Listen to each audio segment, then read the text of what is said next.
చేయబోయే కార్యక్రమం వామన చరిత్ర లఘునాటిక. ఈ నాటికని ప్రారంభించే ముందర మన బాల వికాస్లోని కొంతమంది పిల్లలు ప్రార్థనని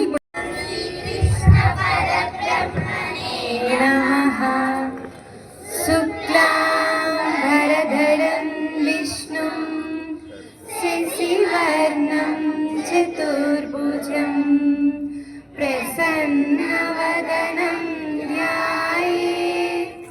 సర్వవిఘ్నోపశాంతయే. వామనావతారము 5వది. బలిచక్రవర్తి ప్రహ్లాదుడి మనవడు, విరోచనుడి కుమారుడు ఆయన. బలిచక్రవర్తి యజ్ఞయాగాదులు నిర్వహిస్తూ ఉండేవారనమాట. ఇక్కడ తన తాత ప్రహ్లాదుడి లాగా కూడా బలిచక్రవర్తి చిన్నప్పటి నుంచే కూడా ఆయన గొప్ప విష్ణు భక్తుడు. రాజ్య పరిపాలనలో కూడా చక్కని సమర్థుడు ఆయన, చక్కగా రాజ్య పరిపాలన చేస్తూ ఉంటారు. అయితే ఇక్కడ దేవతల రాజు అయిన ఇంద్రుడికి, రాక్షస రాజు అయిన బలిచక్రవర్తికి కూడా తరచుగా యుద్ధాలు జరుగుతూ ఉండేవి. అంటే ఇక్కడ రాక్షసులకు దేవతలకు కూడా యుద్ధాలు జరుగుతూ ఉండేవి అని. అంటే ఒకనాడు యుద్ధంలో దేవతల రాజు అయిన ఇంద్రుడితో బలిచక్రవర్తి యుద్ధం చేసి ఆ యుద్ధంలో ఓటమి పాలయ్యాడు. ఇంకా తను ఎంతో బాధపడుతూ తన గురువు గారైన శుక్రాచార్యుడి వద్దకు వెళ్తారు. జరిగిన విషయం అంతా కూడా శుక్రాచార్యుడికి వివరిస్తారనమాట. నేను ఇంద్రుణ్ణి మించిన గొప్ప బలశాలిని అవ్వాలి అంటే ఏమి చేయాలి గురువుగారు అని అడుగుతారు. అప్పుడు శుక్రాచార్యుడు ఈ విధంగా సెలవిస్తున్నారు: నీవు ఇంద్రుణ్ణి మించిన గొప్ప బలవంతుడివి అవ్వాలి అంటే నీలో దానము, తపస్సు, తేజస్సు ఇవన్నీ కూడా పెరగాలి. ఇవన్నీ పెరగాలంటే నీవు విశ్వజిత్ యాగాన్ని నిర్వహించాలి అని చెప్తారు. వెంటనే బలిచక్రవర్తి విశ్వజిత్ యాగాన్ని ఆచరిస్తారు. యాగం పూర్తయిన తరువాత మహాశక్తిశాలిగా మారిపోతారు. ఇక యుద్ధానికి వెళతారు ఇంద్రుడితో. యుద్ధము గెలుస్తారు, ఇంద్రుడిని ఓడిస్తారు, విజయవంతులవుతారు. ఇక దేవతల రాజ్యాన్ని కూడా ఆయన చేజెక్కించుకుంటారు. దేవతలందరూ కూడా ఎంతో బాధపడుతూ విష్ణుమూర్తి దగ్గరకు పరుగు పరుగున వెళ్ళి, ప్రభు, ధర్మము తప్పిపోతోంది అని మొరపెట్టుకుంటారు. అప్పుడు విష్ణుమూర్తి, చింతించకండి, నేను దేవమాత అయిన అదితి గర్భమున ఈ భూమి మీద వామనుడై అవతరిస్తాను, ధర్మాన్ని నిలబెడతాను అని చెప్తారు. ఇక విష్ణుమూర్తి అవతరించారు. ఎలా అంటే శంఖ చక్రాదులతో, చతుర్భుజాలతో గొప్పగా తేజస్సు వెలిగిపోతున్నారు. ఆయన ఎలా ఉన్నారంటే మాటల్లో చెప్పలేం, అంతటి తేజస్సు విష్ణుమూర్తిది. ఇక స్వామివారు యజ్ఞశాలలోనికి ప్రవేశిస్తారు. ప్రవేశించడానికన్నా ముందు ఇక్కడేమో బలిచక్రవర్తి నిరంతరం కూడా యజ్ఞయాగాదులు నిర్వహిస్తూ ఉంటారు. బలిచక్రవర్తి ఇప్పుడు ప్రవేశించారు, యజ్ఞయాగాదులు నిర్వహిస్తూ ఉంటారు. యజ్ఞము చేస్తూ ఉన్నప్పుడు ఇప్పుడు వామనుడు ప్రవేశిస్తారు. ఆ యాగశాలలోనికి ప్రవేశిస్తూ ఉంటారనమాట. వామనమూర్తి వస్తున్నప్పుడు స్వామివారిని నాట్య కళాకారిణి చక్కని పద్యం చెప్తూ స్వామివారిని ఇప్పుడు నృత్యం చేస్తూ ఆహ్వానిస్తుంది.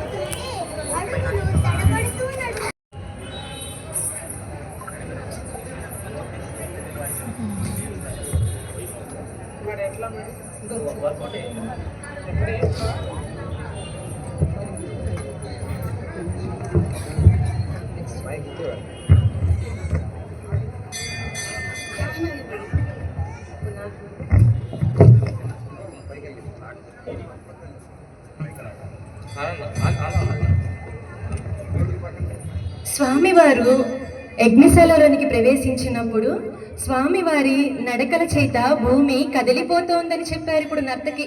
ఆ తరువాత స్వామివారు యజ్ఞశాలలోనికి ప్రవేశించినప్పుడు అందరూ కూడా ఎంతో తత్తరపాటికి లోనయ్యారని, కొంతమంది అయితే గజిబిజిగా ఏదేదో గందరగోళంగా మాట్లాడుకుంటున్నారని ఇప్పుడు బ్రాహ్మణులు చక్కని వర్ణనను మన ముందుంచడానికి వచ్చేస్తున్నారు. భగవత్ స్వరూపుడైన మహావిష్ణువు వామన రూపంలో యాగశాలలోనికి ప్రవేశించడంతో ఆ తేజో ప్రభావానికి తత్తరపడుతున్నారట. గుజ గుజలు వారును గజి బిజి బడువారు జాలగల తలపడుచున్ గజి బిజి ఐరి సభాస్థలి ప్రజలెల్లను పొట్టి వడుగు బాపని రాతన్. ఆశ్చర్యానికి లోనైన బ్రాహ్మణులు ఒకరికొకరు గుసగుసలుగా ఏవేవో చెప్పుకుంటున్నారట. కొందరు గజిబిజిగా తిరుగుతున్నారట. కలకల రావాలతో యజ్ఞ కార్యాలన్నీ విడిచి అటు ఇటు నడుస్తున్నారట. ఈ విధంగా స్వామి రాకతో యజ్ఞ ప్రదేశమంతా తత్తరపాటుకు లోనైందట. స్వామి రాకతో అక్కడున్న వారంతా ఎంతో తత్తరపాటికి లోనయ్యారని ఇప్పుడు బ్రాహ్మణులు చక్కని వర్ణనను మన ముందుంచారు. ఇప్పుడు వామనమూర్తి యజ్ఞశాలలోనికి ప్రవేశించాక యజ్ఞశాల మొత్తం కూడా తిరుగాడి బలిచక్రవర్తి ఎక్కడున్నాడో కనుగొని బలిచక్రవర్తి వద్దకు సమీపించి బలిచక్రవర్తితో ఏమంటున్నారో చూడండి. ఆహా దానవ చక్రవర్తి, నీకు శుభముగాక.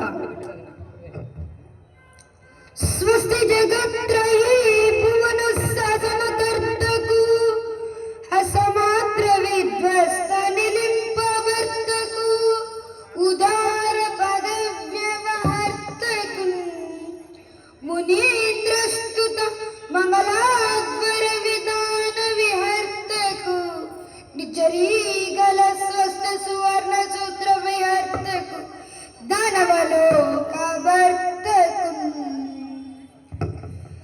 స్వస్తి స్వస్తి స్వస్తి. ఇతడే దానవ చక్రవర్తి.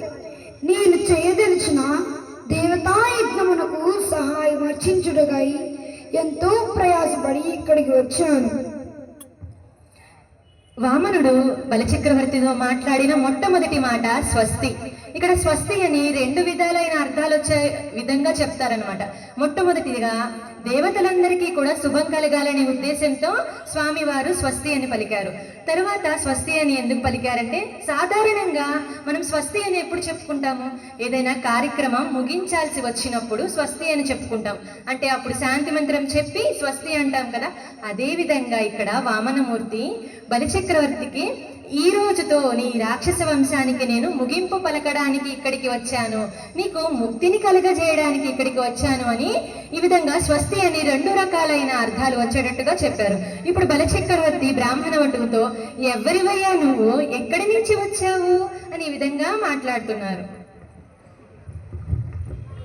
ఆహా, ఎవరి మహాత్ముడు, ఎంతటి బ్రహ్మతేజము వడుగా, ఎవరి వాడవెవ్వడము సంవాస స్థలం బీయది, ఈ ఎడకున్ని వరుదించుటన్ సఫలమయ్యేన్ వంశమున్ జన్మమున్ కడుధన్యాత్ముడనైతి, ఈ మకము యోగ్యం బయ్యే నా కోరికల్ గడతేరిన్ సుహృతంబులయ్యే సికులుం కళ్యాణమిక్కాలమున్. ఓ బ్రాహ్మణోత్తమ, ఎవ్వరి వాడవయ్యా నీవు, ఎతట నుంచి వచ్చావు?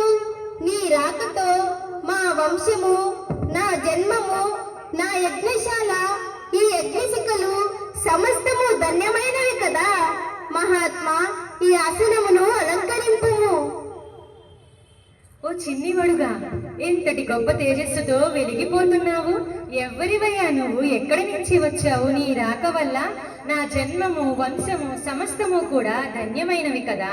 రా ఇలారా, ఈ ఆసనమును అలంకరింపుము అని బలిచక్రవర్తి ఆ చిన్ని బ్రాహ్మణ వటువుతో పలికారు. ఇప్పుడు బ్రాహ్మణ వటువు అయిన పరమేశ్వరుడి పాదధూళిని బలిచక్రవర్తి పరమభాగ్యముగా తన శిరస్సు మీద ఏ విధంగా ధరించారు.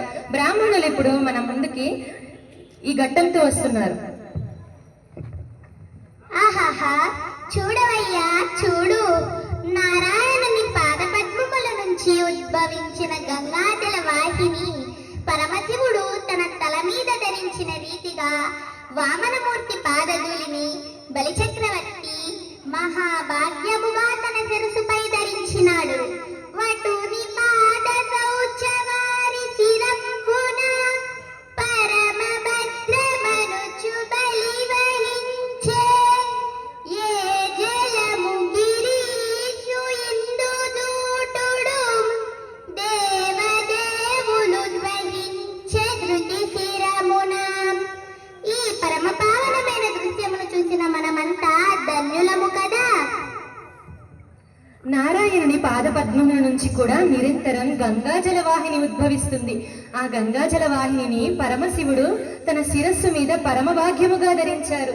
ఇక్కడ బలిచక్రవర్తి కూడా చిన్ని వటువు యొక్క పాదధూళిని తన శిరస్సు మీద పరమభాగ్యముగా ధరించారని బ్రాహ్మణులు చక్కని వర్ణనను ఇప్పుడు మనం అందించారు. ఇప్పుడు వామనుడితో అంటే బ్రాహ్మణ వటువుతో ఇప్పుడు బలిచక్రవర్తి ఏమంటున్నారంటే, నీకేమి కావాలయ్యా కోరుకో, తను దానం చేయదలిచినవన్నీ కూడా ఈ విధంగా చెప్తున్నారు. ఓ మహానుభావ, నీ దర్శనము చేత నా జీవితం పావనమైనది. నీవెవరో చెప్పనేలేదే. పోనీ స్వామి, మీకేమి కావాలో చెప్పండి. మీ కోరికను తీర్చడానికి వెంటనే సిద్ధంగా ఉన్నాను. వనచీలంబులో మాడలో వనములో వన్యంబులో గోవులో హరులో రథములో రథంబులో విమృష్టానంబులో కన్యలో కరులో కాంచనమో నికేతనములో గ్రామంబులో భూములో ధరణి ఖండముగాక ఏమడిగెదో దాత్రి సురేంద్రోత్తమ. ఓ బ్రాహ్మణోత్తమ, నీకేమి కావాలయ్యా? శ్రేష్టమైన వస్త్రముల, ధనమ, ఫలముల, అడవిలో లభించే సంపదల, ఆవుల, రత్నముల, రథముల, మంచి భోజనమా, కన్యల, ఏనుగుల, బంగారమా, చక్కటి గృహముల, ఇవి కాక ఇంకేమైనా కావాలా? చెప్పవయ్యా, చెప్పు. ఓ బ్రాహ్మణోత్తమ, నీకేమి కావాలయ్యా అని చెప్పి తనకి తాను దానం చేయదలిచినవన్నీ కూడా చెప్పారు. ఇప్పుడు బలిచక్రవర్తి అడవిలో లభించి సంపదలు కావాలా, స్త్రీమూర్తులు కావాలా, నీవు ఉండడానికి గృహములు కావాలా, లేకపోతే నువ్వు వేలుకోవడానికి రాజ్యాలా అని చెప్పి ఈ విధంగా సెలవిచ్చారు. అప్పుడు ఆ చిన్ని బ్రాహ్మణ బాలుడు తనకేమి కావాలో ఈ విధంగా సెలవిస్తున్నారు. ఓ బలిచక్రవర్తి, మూడు లోకాలు తిరుగుతూనే ఉంటాను. ఏది నా స్వాస్థ్యమని చెప్పగలను? అందరూ నా వాళ్ళే అనుకుంటాను. పలాని వారిని వాడని ఎలా చెప్పగలను? నేను ఒంటివాడను. ఒంటివాడ నాకు ఒకటి రెండడుగుల మేరయమ్ము సొమ్ము మేరయుళ్ళ కోర్కదీర బ్రహ్మకు కటి ముట్టట దానకు తుక సాంద్ర దానవేంద్ర. అయ్యో దానవేంద్ర, నీవు గొప్ప దానకర్తవు. నా వంటి బ్రాహ్మణులకు బంగారాసును కానుకలను ఉత్సాహపడతావా? ఓ బలి చక్రవర్తి, నేను ఒంటిరవాడు. నాకే దండాసులు వద్దు. 3 అడుగుల మేర స్థలాన్ని మాత్రమే దానినే నేను బ్రహ్మలోక ప్రాప్తిగా భావిస్తాను. బలి తాను దానం చేయదలిచినవన్నీ చెప్పగా చిన్ని బ్రాహ్మణుడు ఏమంటున్నారంటే, నీవు గొప్ప దానకర్తవు, కానీ నేను ఒంటరి వాడను.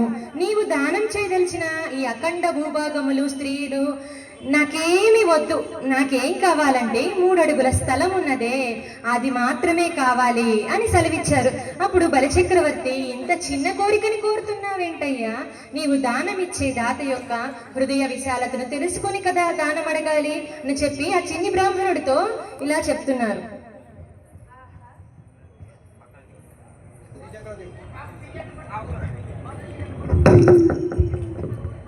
ఆహా, ఇంత చిన్న కోరిక అయ్యా వామన, కొంచెం అడిగితివో చెల్లదు. దాట పెంపు సొంపు దళపగలదే. ఆహా, ఏమిటయ్యా నీవు అడుగునది? వసుదా ఖండము వేడితో గజములన్ వాంఛించితో వాజులన్ వసనాహించితో కొరితో యువతులన్ వీక్షించి కాంక్షించితో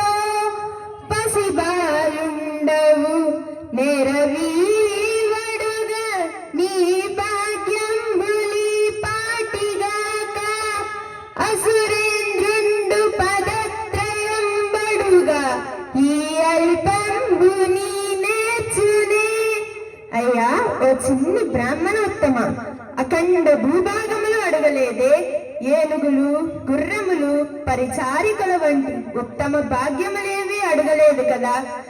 చిన్న పిల్లవాడివి. ఆహా, 3 అడుగుల స్థలమా నీవు అడుగునది?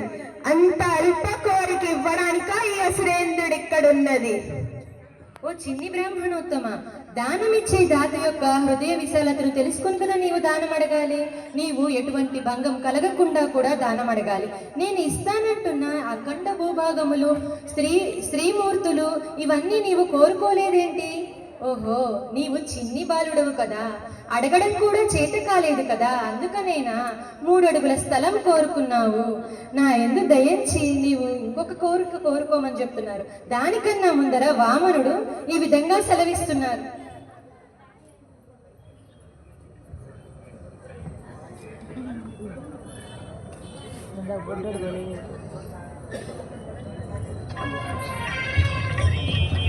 ఓ చక్రవర్తి, నేనొక బ్రాహ్మణ వటువును, అందున బ్రహ్మచర్య దీక్షలో ఉన్నాను.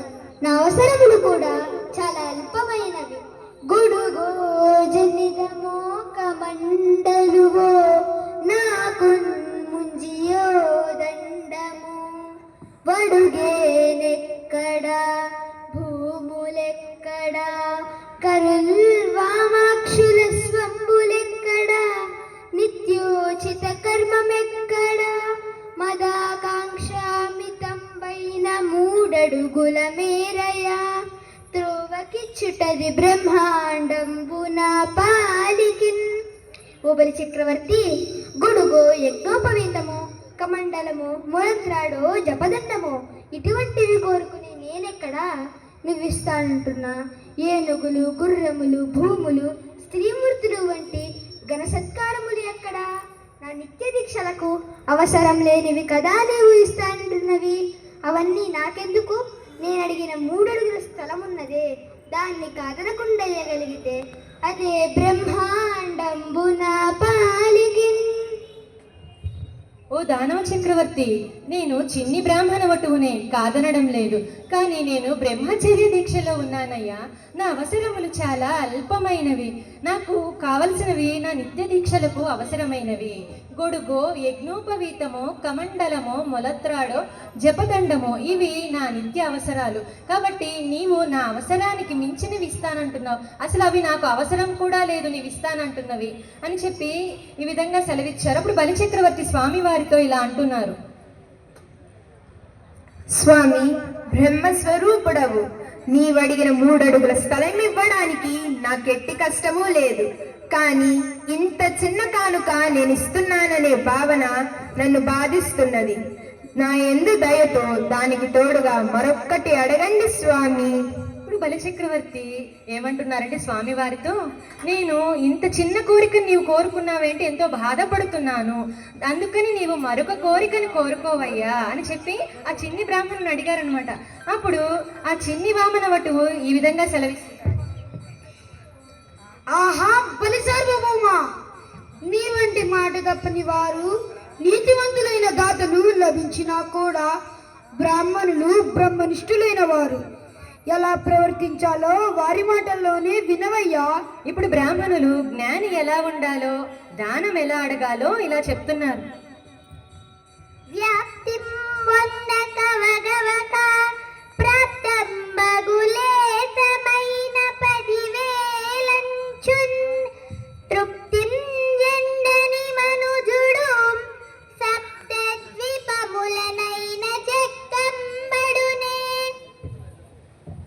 జ్ఞాని తన మనస్సును అదుపులో ఉంచుకొని లోభి గుణాన్ని విడిచిపెట్టి ప్రార్థించిన కొద్దిపాటి వారాన్నే మహాభాగ్యంగా భావించాలి. అలా కాకుండా ఇంకా ఇంకా నాకే కావాలి, ఉన్నదంతా నాకే కావాలి అని ప్రవర్తించేవారు ఎన్ని పుణ్యక్షేత్రాలు తిరిగినా, ఎట్టి దీక్షలాచరించినా కొంచెం కూడా అభివృద్ధి చెందలేరు. దొరికిన దానితో తృప్తి చెందని వాడికి, ఇంకా లేదని దుఃఖించేవాడికి సప్తద్వీపములిస్తే సంతోషిస్తాడా? అందుకని వామనుడు ఏమన్నాడంటే, తనకి 3 అడుగులు చాలు, అదే నాకు బ్రహ్మాండంబు నేను అని భావిస్తాను అని చెప్తున్నారని ఇక్కడ బ్రాహ్మణులు చక్కగా వర్ణించారు. ఇప్పుడు వామనుడు ఆశ అనేది తుదిలేనిదని, అనంతమైనదని ఇలా వర్ణిస్తున్నారు. ఓ రాజేంద్ర, ఆశ అనేది తుదిలేనిది, అనంతమైనది. విఘ్నులు దానిని వివరిస్తున్నారు, ఆలకించు. ఇప్పుడు విష్ణు భక్తురారైన నాట్య కళాకారిణి ఈ విధంగా మాట్లాడుతుంది. లేదంతంబు రాజేంద్ర వారాసి ప్రావృత మిదిని వలయ సామ్రాజ్యంబు సేకూరియున్ గాసింబొందిరిగాక వైన్యగయ భూకాంత అడ్డకామాసంబాయగనేర్చిరే మును నిజా శాంతంబులంజూచిరే. మహారాజా, మానవుణ్ణి వేధించే ఆసనబడే పాశమున్నదే, అది వివరించవేలుగానంత పొడవైనది, దానికి అంతమంటూ లేదు. మహాసముద్రాల మధ్య ఉన్న ఈ అఖండ భూవలయమంతా సాధించిన రాజులు కూడా తృప్తి చెందిన జాడలు కానరావు. వైనుడు, గైడు వంటి మహా చక్రవర్తులు సైతం ధనాశను వదలలేక అశాంతితో మగ్గిపోయిన వారే తప్ప సుఖించిన వారు ఒక్కరూ లేరు. ఆశకి అంతమంటూ ఉండదు, తుదిలేనిది ఆశ, అనంతమైనది ఆశ అని గొప్ప గొప్ప చక్రవర్తులు కూడా ఆశని, ధనాశని వదలలేక వారు అశాంతితో మగ్గిపోయిన వారే తప్ప సుఖించిన వారు ఒక్కరు కూడా లేరని నృత్య కళాకారిని వర్ణించింది. ఇప్పుడు ఆ చిన్ని బ్రాహ్మణ వటు రాక్షసరాజు అయిన బలిచక్రవర్తితో ఏమంటున్నారో చూడండి.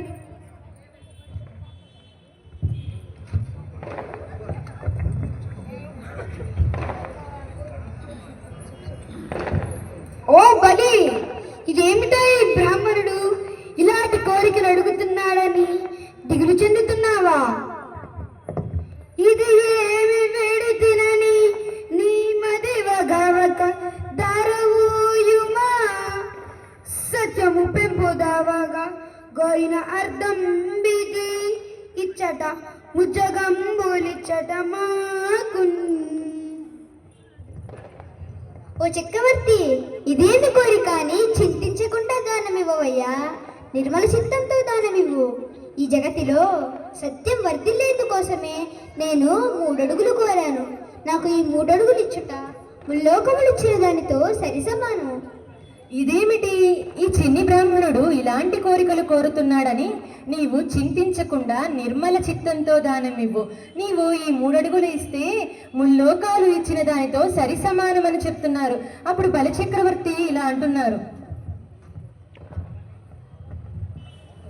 ఆహాహా, మహాత్ములారా, విన్నారటయ్యా పరంధాముని మాటలు. సత్యము పెంపొందేందుకే కోరుతున్నాడట ఈ 3 అడుగుల స్థలము. ఓహో, పుట్టి నేర్చుకొనెను పుట్టక నేర్చెను చిట్టి బుద్ధులిట్టి పొట్టి వడుగు పొట్టనున్న వెళ్ళ భూమెలు. అహహహహా, ఆహా, ఏమైతేనేమిలే, పరమేశ్వరుడంతటి వాడు వచ్చి నన్ను ధరణి దానం అడుగుతున్నాడు. ఇంతకన్నా నాకేం కావాలి? తాగోరిన ధరణి దానమిచ్చేదనిప్పుడు. పుట్టి నేర్చుకున్నాడా లేక పుట్టకుండానే నేర్చుకున్నాడా? ఈ మాయ మాటలు పరమేశ్వరుడు. నిలువెల్లా మాయలే కదా పరంధామునికి. ఏమైతేనేమిలే, భగవంతుడు వచ్చి నన్ను ధరణి దానం అడుగుతున్నాడు. మహదానందంగా భగవంతుడు అడిగిన 3 అడుగుల స్థలాన్ని దానమిస్తాను. పుట్టి నేర్చుకున్నాడా లేక పుట్టకుండానే నేర్చుకున్నాడా? ఈ మాయ మాటలు పరంధాముడు అంటే ఇక్కడ ముందుగానే బలిచక్రవర్తి తూచాయిగా గ్రహించారు. వచ్చినది చిన్ని బ్రాహ్మణ బాలుడు కాదు, పరమేశ్వరుడే దిగి వచ్చాడు తనని దానం అడగడానికి అని మహదానందంగా ఆ భగవంతునికి తానడిగిన 3 అడుగుల నేలను నేను దానమిచ్చేస్తానని చెప్పారు.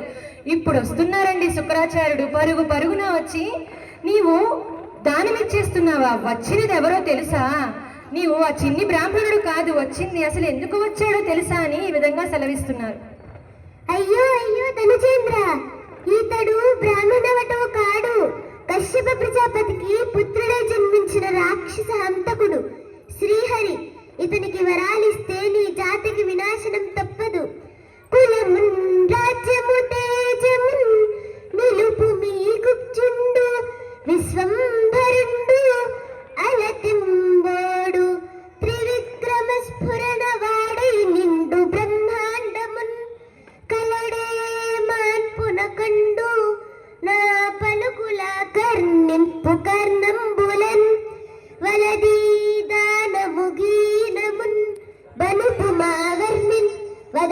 ఉత్తమ. ఓ రాజా, ఇతడితో అమిత జాగ్రత్తగా ప్రవర్తించి నీ రాక్షస వంశాన్ని కాపాడుకో. నీ రాజ్యాన్ని కీర్తిని భద్రపరుచుకో. ఈ పొట్టువాడు అమాయక బ్రహ్మణ బాలుడు కాడు, విశ్వవ్యాపకుడు. నువ్విచ్చే 3 అడుగులు దానం తీసుకొని తృప్తి చెంది వెళ్ళిపోడు. త్రివిక్రమ పరాక్రమంతో బ్రహ్మాండమంతా వ్యాపిస్తాడు. ఆపగలవాడు ఎవ్వడూ లేడు. నా మాట విని దానము లేదు గీనము లేదు అని చెప్పి నేను ఇవ్వనని ఖచ్చితంగా వివరించి ఇతడిని పంపించు. శుక్రాచార్యుడు ఏమంటున్నారంటే రాక్షసరాజుతో, ఓ రాజా, నీవు అమిత జాగ్రత్తగా ఉండి నీ రాక్షస రాజ్యాన్ని కాపాడుకో. వచ్చినవాడు విష్ణుమూర్తి, నీవిచ్చే 3 అడుగుల నేలతో తృప్తి చెంది వెళ్ళడయ్యా. త్రివిక్రమ స్వరూపంతో బ్రహ్మాండం మొత్తాన్ని వ్యాపిస్తాడు. అతన్ని ఆపగలవారు ఎవ్వరూ లేరు. కాబట్టి నీవు దానము లేదు గీనము లేదని చెప్పి తనకి ఖచ్చితంగా వివరించి చెప్పి దానం ఇవ్వనని చెప్పి పంపించేసే అని చెప్తున్నారు. అప్పుడు బలిచక్రవర్తి శుక్రాచార్యునితో ఇలా సంబోధిస్తున్నారు. ఏమేమి గురుదేవా, ఈ వామనమూర్తి జగన్నాయకుడని లక్ష్మీనాథుడా? ఆహా, నేను ఎంతటి ధన్యుడనో.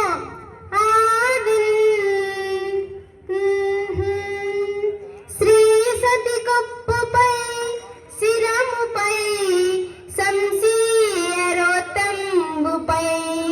పాదాబ్జములపై కపోల తటిపై శ్రీ తనువుపై నూత్న మర్యాదన్ బొందు కరంబు గ్రిందగుట మీదైనా కరంబుంట మేల్గాదే రాజ్యము గీజ్యమున్ సతతమే కాయంబున పాయమే.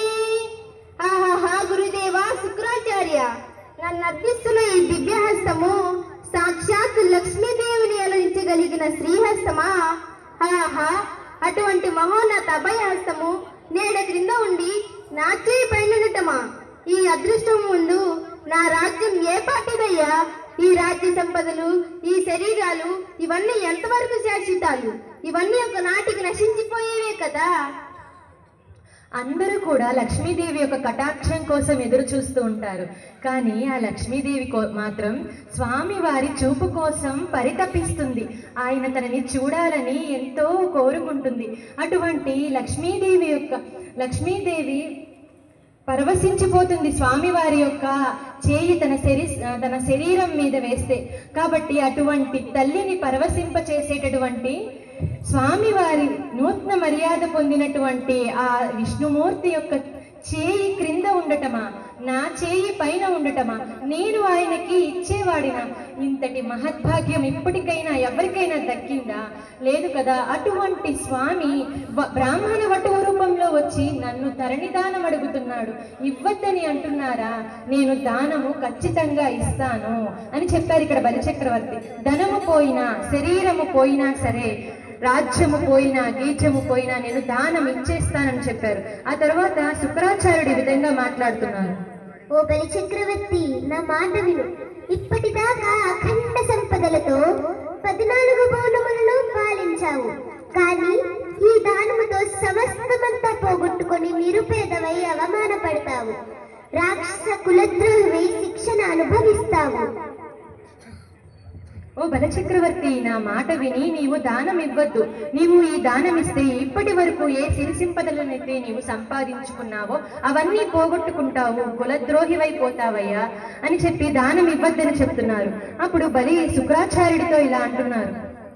కారీరాజులు రాజ్యముల్ గలుగవే గర్వోన్నతిం పొందరే వారిని సిరిమూట కట్టుకొని పోవం జాలిరే భూమిపై మేరైనంగలదే శిబి ప్రముఖులున్ ప్రీతిన్య సిక్కాములైరే కోర్కులు వారలన్ మల్చిరే ఈ కాలమున్ భార్గవా. ఓ బ్రాహ్మణోత్తమ, పూర్వము ఎంతమంది రాజులు ఈ రాజ్యముని పరిపాలించలేదు, ఎంతమంది అహంకారంతో విర్రవీగలేదు. కానీ వారిలో ఎవరైనా ఈ జగతిని విడిచిపెట్టి వెళ్ళేటప్పుడు ఈ సిరి సంపదలను ముట్టగట్టుకుని వెళ్ళగలిగారా? కనీసం ఈ భూమి మీద అటువంటి వారి పేరైనా ఎవరైనా చెప్పుకుంటూ ఉన్నారా? కానీ శిబి చక్రవర్తి వంటి వారు ఎంతో ప్రేమతో కీర్తిని వాంఛించి అడిగిన వారికల్లా కోరికలు తీర్చారే, అట్టి వారిని లోకం మరిచిపోయిందా?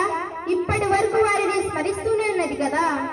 బలిచక్రవర్తి తన గురువు గారితో ఇలా అంటున్నారు, పూర్వము ఎంతో మంది రాజులు రాజ్యాలను పరిపాలించారు కదా, వారేమైనా ఈ లోకాన్ని విడిచి వెళ్ళేటప్పుడు వారి సిరి సంపదను ఏమైనా మూట కట్టుకొని వెళ్ళారా? లేదు కదా.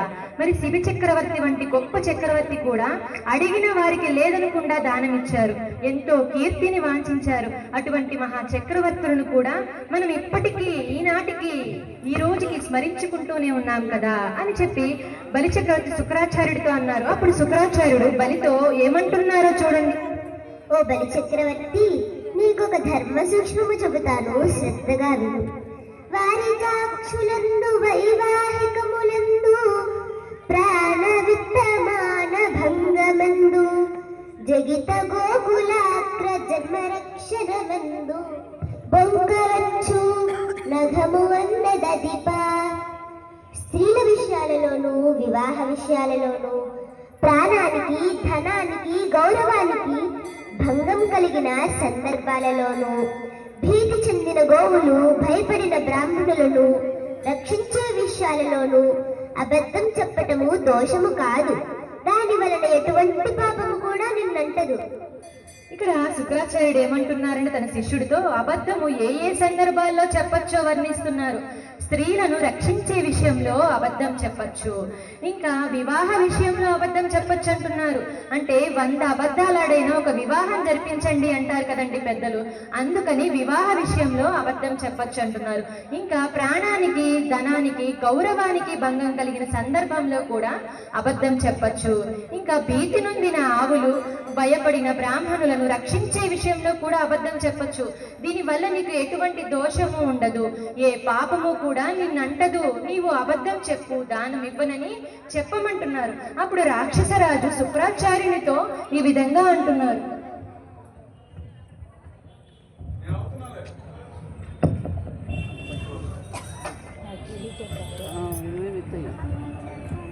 గురుదేవ, ఇదంతా భగవత్ ప్రేరితమై జరుగుతున్నది.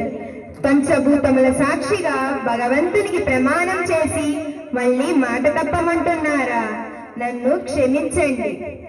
ఈ జీవితంలో ఎవరికీ శాశ్వతం కాదు.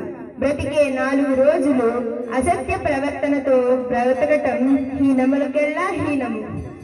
సత్యము, దానము, కరుణ, ధర్మము వంటి గొప్ప భావాలకు దూరంగా కాలం గడిపే మూఢుడు ఏ మహత్తత్వాన్ని సాధించలేడు.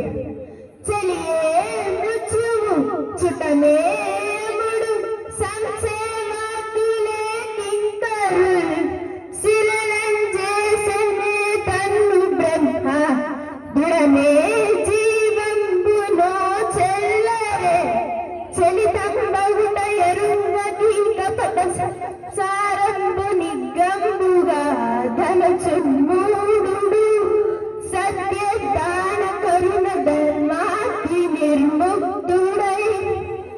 ఓ శుక్రాచార్య, ఓ శుక్రాచార్య, మృత్యువు నా ప్రాణ స్నేహితుడా? యముడు మా బంధువా? యమకింకరులేమైనా నా సేవకుల? బ్రహ్మదేవుడేమైనా నా శరీరాన్ని శిలారూపంలో తయారు చేశాడా? లేదే. మరి నేను మరణం లేనివాడని ఎట్లవుతాను? అయ్యో, చంచలత్వము చేత సత్యము ఎరుగని మూఢుడు ఈ జీవితమును శాశ్వతములనుకుంటున్నాడు కదా. అసత్య భావన చేత దానము, కరుణ వంటి ధర్మ మార్గాలను వీడి అసత్య వ్యర్థ జీవితాలు గడుపుతున్నారు కదా. ఇక్కడ బలిచక్రవర్తి తన గురువు గారిని శుక్రాచార్యుడితో ఏమంటున్నారంటే, ఆచార్య, నేనేమైనా ఎప్పటికీ మరణం లేని వాడిని అవుతానని మీరు అనుకుంటున్నారా? మరణం అనేది ఎప్పటికైనా ఎవరికైనా వస్తుంది. యముడేమైనా నా బంధువా? యమకింకరులేమైనా నా సేవకులా? లేకపోతే బ్రహ్మదేవుడేమైనా నా శరీరాన్ని శిలారూపంలో ఏమైనా తయారు చేశారా? లేదు కదా, మరణం అనేది ఎప్పటికైనా ఎవ్వరికైనా తథ్యం. కానీ కొంతమంది ఏం చేస్తున్నారంటే మనోచంచలత్వము చేత ఈ జీవితము శాశ్వతమని భావిస్తున్నారు, ధర్మ మార్గాలను విడిచిపెడుతున్నారు, వ్యర్థ జీవితాలను గడుపుతున్నారు. కాబట్టి ఈ విధంగా ఉన్నవారు ఎప్పటికీ కూడా పైకి రాలేరని ఆయన ఎంతో బాధపడుతున్నారు. ఇప్పుడు వామనుడికి ఆయన ఏమంటున్నారంటే తాను అడిగిన 3 అడుగుల నేలను దానం ఇచ్చేస్తానని చెప్తున్నారు. అలా చెప్పి కూడా బలి మరలా ఇలా అంటున్నారు, రమ్మా మానవకోత్తమ లిమ్మా నీ వాచితమ్ములేదనకిత్తున్ తెమ్మా అడుగుల నిటురానిమ్మ కడుగంగమలయు ఏటికి దడయన్. ఓ బ్రాహ్మణ బాలక, ఓ వామనమూర్తి, లేచి రావయ్యా. నీవు కోరుకుంటున్న 3 అడుగుల స్థలాన్ని లేదనకుండా ఇస్తాను. ఏది నీ పాదమునిటు రానిమ్ము, నీ పాదార్చన చేసి జలమును సాక్షిగా దానమిస్తాను. ఇంకా ఆలస్యం దేనికయ్యా పరమేశ్వర. బలిచక్రవర్తి తన భార్య అయిన వింధ్యావళిని పిలిచి, నేను ఆ చిన్ని బ్రాహ్మణుడికి 3 అడుగుల నేలను దానమిచ్చేస్తున్నాను అని చెప్తారు. మన భారతీయ సంస్కృతి ప్రకారం ఇక్కడ దానం ఇచ్చే వాళ్ళకన్నా కూడా దానం పుచ్చుకునే వాళ్ళే గొప్పవాళ్ళు. ఎందుకంటే దానం పుచ్చుకునే వాళ్ళు లేకపోతే దానం ఎవరికి ఇస్తారు? అదీ కాకుండా దానము పుచ్చుకునే వాళ్ళు విష్ణువు రూపంలో వచ్చి మన దగ్గర ఉన్న దానాన్ని స్వీకరించి పుణ్యంగా మారుస్తున్నారు ఇక్కడ. అందుకని దానం ఎప్పుడైనా కాళ్ళు చేతులు కడిగి దానం ఇవ్వాలి. అందుకని ఇక్కడ బలిచక్రవర్తి ఏమంటున్నారంటే, రావయ్యా రా, ఇలా రా, ఈ బంగారు పళ్ళెంలో ముందుగా నీ కుడి పాదమును పెట్టు, తరువాత ఎడమ పాదమును కూడా పెట్టు, 2 కాళ్ళు కూడా కడిగి నేను దానం ఇస్తానని చెప్తున్నారు బలిచక్రవర్తి. అప్పుడు పరమేశ్వరుడి పాదాన్ని బ్రాహ్మణులు ఇలా వర్ణిస్తున్నారు, ఆహా పురప్రముఖులారా, సద్బ్రాహ్మణులారా, అదిగదిగో వేద ప్రమాణాలతో 1000 సూర్యకాంతులతో వెలిగిపోతున్న వేదవేద్యుని పదద్వయము, బలిదైతేంద్ర కరద్వయీకృత జల ప్రక్షాళన వ్యాప్తికి జలజాతాక్షుడు సాచయోగి సమన సంప్రార్థిత శ్రీరమోన్ గలితానంద రమాలలాట పదవి కస్తూరికా సాదమున్ నలినామోదము రత్నును పురిత నానా వేదమున్ పాదమున్. బలిచక్రవర్తి తన 2 చేతులతోనూ కడిగేందుకు వీలుగా పరమేశ్వరుడు తన దక్షిణ పాదమును ముందుకి సాచాడు. ఆ పాదము యోగులు దేవతలు కోరుకునే ఆధ్యాత్మిక సంపదలను తీసుకెళ్లిన శక్తివంతమైన పాదము. భక్తితో ప్రణవిల్లిన శ్రీ మహాలక్ష్మి లలాటము నందలి కుంకుమ కస్తూరిగా ధూళితో వెలిగిపోతున్న దివ్య చంద్రనామము ఆ పాదము. పద్మముల పరిమళంతో గుబాలించే ఆ పాదము చతుర్వేద రాశిని కాలి అందియలుగా అమర్చుకున్న మహాదేవుని సన్నిధానము. అది చతుర్వేదముల పరిపూర్ణ సారము. బలిచక్రవర్తి తన భార్య వింధ్యావళి పోసే నీళ్లతో కాళ్ళు కడుగుదామని పరమేశ్వరుని పాదం చాచమని అడిగారు. స్వామివారు తన పాదాన్ని చాచారు. ఆ పాదం ఎలా ఉందంటే యోగులు దేవతలు కూడా నిరంతరం వారి మనసులో ఆ పాదాన్ని పెట్టుకొని నిరంతరం ధ్యానం చేస్తూ ఉంటారట. అలా ధ్యానం చేసినప్పుడు వెంటనే ఇక్కడ పద్యంలో ఏం చెప్పారంటే శ్రీదమున్ అన్నారు. అంటే లక్ష్మీదేవి కటాక్షం కలుగుతుంది. లక్ష్మీదేవి కటాక్షం ఎలా కలుగుతుంది? ఆ స్వామివారి పాదం ఎక్కడైతే ఉంటుందో లక్ష్మీదేవి అక్కడ స్వామివారిని నిరంతరం పూజిస్తూ ఉంటారు. తిష్ట వేసుకొని కూర్చుంటారు లక్ష్మీదేవి అక్కడ. అందుకని యోగులు దేవతల హృదయాలలో స్వామివారి పాదాన్ని ఏ విధంగా ధ్యానం చేస్తున్నారు, వెంటనే లక్ష్మీదేవి కూడా ఉంటారు అని చెప్తున్నారు. ఇంకా స్వామివారి అమ్మవారు లక్ష్మీదేవి నుదుటిన కస్తూరికా తిలకాన్ని ధరిస్తారు. స్వామివారి పాదానికి నమస్కరించినప్పుడు ఆ కస్తూరికా తిలకం స్వామివారి పాదానికి అంటుకుంటుంది. అప్పుడు ఆ పాదం ఎలా ఉందంటే తామర పువ్వులాగా ఉంది అంటున్నారు. ఇంకా స్వామివారు వేదములను కాలికి అందియలుగా మార్చుకున్నారు అని బ్రాహ్మణులు మనకి ఇప్పుడు వర్ణించారు కదా. మళ్ళీ బ్రాహ్మణులు ఈ విధంగా మాట్లాడుతున్నారు, అదిగదిగో చూడండి, బ్రాహ్మణ వటువు రూపంలో ఆ త్రివిక్రమ స్వరూపాన్ని బలి చక్రవర్తి త్రికరణములు శుద్ధిగా పూజిస్తున్నాడు. విప్రాయ ప్రకట వ్రతాయ భవతే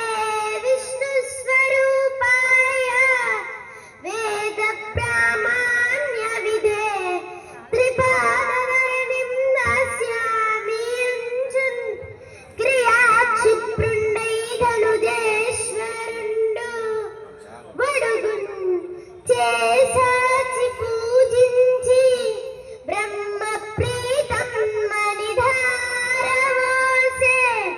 భువనం భాష్యమున్మన్నగం.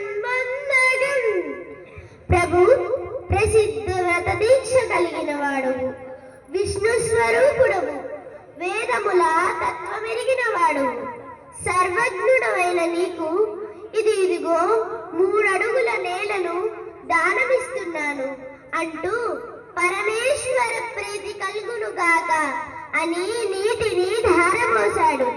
అది చూసి సకల లోకాలు అమితాశ్చర్యాన్ని పొందాయి. ఓ బ్రాహ్మణుడా, ఓ అడుగా, నీవడిగిన 3 అడుగుల నేలను నేను దానం ఇచ్చేస్తానయ్యా అని చెప్తున్నారు. అని కమండలంలో నుంచి అక్కడ తన భార్య నీళ్లు పోస్తుంటే కాలు కడుగుదామని చూస్తుంటే కమండలంలో నుంచి నీరు రావట్లేదు ఎంతసేపటికి. ఇక్కడేమో శుక్రాచార్యుడు తన శిష్యుడి మీద ఉన్న అమితమైన ప్రేమతో కమండలం జలద్వారంలో నుంచి లోపలికి సూక్ష్మ రూపంలో వెళ్ళారు. నీటి ధారని పడనీయకుండా అడ్డుపడితే దానం ఇవ్వకుండా ఆగిపోతుంది కదా, అందుకని. ఇక్కడ జగన్నాటక సూత్రధారి ఆ జగన్నాథుడికి తెలియందేముంటుందండి. ఆయన అక్కడ వింధ్యావళి దగ్గరున్న కమండలం ఏదమ్మా ఇటీ అని తీసుకొని తన దగ్గర ఉన్న దర్భల కట్టలో నుంచి ఒక దర్భని తీసుకొని కమండలం జలద్వారంలో పెడతారు. అప్పుడు అది సూక్ష్మ రూపంలో ఉన్న శుక్రాచార్యుడి కంటికి గుచ్చుకుంటుంది. ఆయన వెంటనే జలద్వారంలో నుంచి బయటికి వచ్చేస్తారు. ఇక నీటి ధార ఎలా పడుతుందంటే ధారాళంగా పడుతుంది. తాను అడిగిన 3 అడుగుల నేలని దానం ఇచ్చేశారు కూడా. రాజ్యం పోతోందని తెలిసి ఆడిన మాట తప్పకుండా సంతోషంగా దానం చేసిన బలిచక్రవర్తిని చూసి దేవతలందరూ కూడా పుష్పవృష్టిని కురిపించారు. ఆ తరువాత వామనుడి పాదములు కడిగి బలి ఏ విధంగా ధన్యుడైనాడో బ్రాహ్మణులు ఇప్పుడు వర్ణిస్తున్నారు. సురలోక సముద్ధరణము నిరత శ్రీ కరుణమఖిల నిగమాంతాలంకరణము భవ సంహరణము హరిచరణము నీట గడిగన సురోత్తముడు. వేద విధానాలతో సరి సమానమైన పరమేశ్వరుణ్ణి పాదము, సురలోక సముద్ధరణము, దేవతాలోకము సహితము రక్షింప సమర్థమైన ఆ స్వామి పాదము, నిరంతరం లక్ష్మీ పూజితమైన ఆ లక్ష్మీనారాయణుడి పాదము, చతుర్వేదాంతములైన ఉపనిషత్తులకే అలంకారు ఈ పాదము. ఇది సకల దుఃఖాలను నశింపజేయు శ్రీహరి పాదము. మహాభాగ్యశాలి అయిన బలిచక్రవర్తి పరమ పుణ్యతీర్థములైన గంగాజలాలతో స్వామి చరణములు కడిగి ధన్యుడైనాడు. ఈ పాదం ఎలా ఉందంటే వర్ణిస్తున్నారు బ్రాహ్మణులు. దేవతాలోకములన్నింటినీ కూడా ఉద్ధరించేటటువంటి పాదం అది. ఎల్లవేళలా సిరి సంపదలు కలిగినటువంటి పాదము, దయ కలిగినటువంటి వేదములకు అలంకారము ఈ పాదం అని చెప్తున్నారు. అందుకే ఇక్కడ అన్నమాచార్యుల వారు ఏం చెప్పారంటే బ్రహ్మ కడిగిన పాదం అన్నారు. ఈ బలిచక్రవర్తి గాథలో నుంచే ఈ ఘట్టాన్ని తీసుకొని ఆయన చక్కటి పాటను రచించారు. ఇక తరువాత స్వామి 2 అడుగులతో భూమిని ఆకాశాన్ని కొలుస్తూ స్వామి ఎంతో ఎత్తుకి పెరిగిపోయారని పిల్లలందరూ కూడా కలిసి ఇంతింతై వటుడింతై రవిబింబం ఉపమింప అని స్వామి వారి గురించి చక్కని పద్యాలను ఇప్పుడు ఆలపిస్తున్నారు.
నభో వీధి పైనంతై తొయదమ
ఇటుడింతై వటుడింతై అనగా స్వామివారు పెరిగిపోయారట.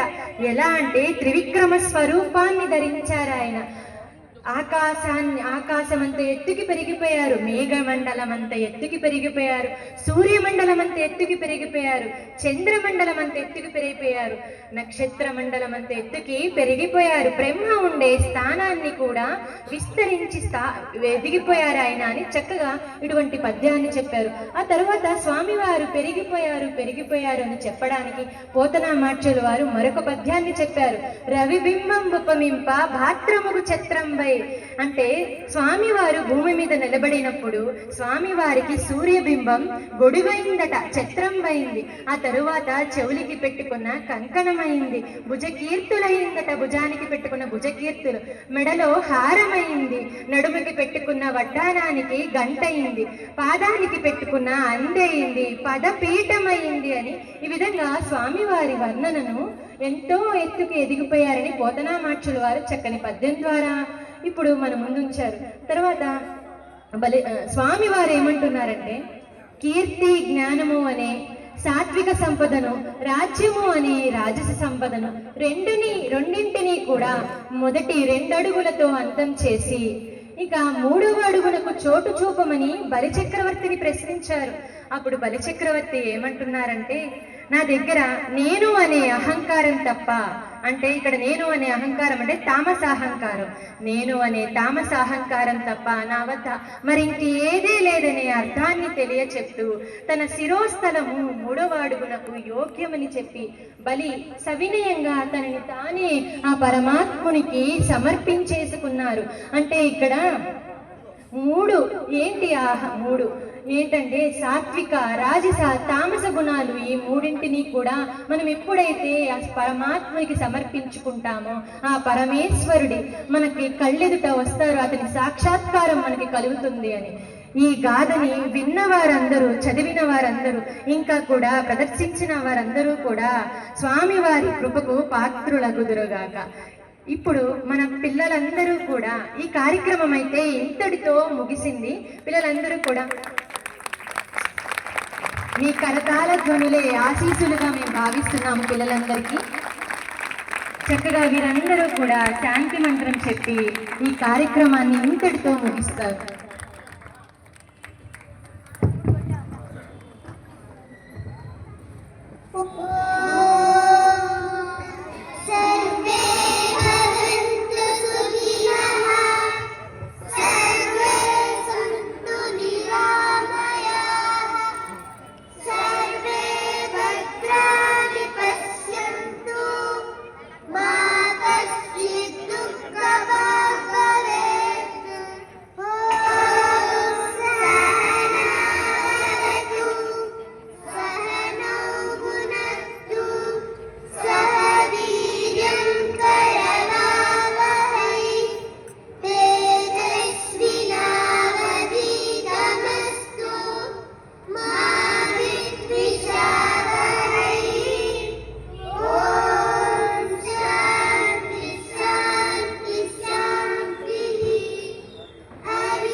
అయిపోయింది.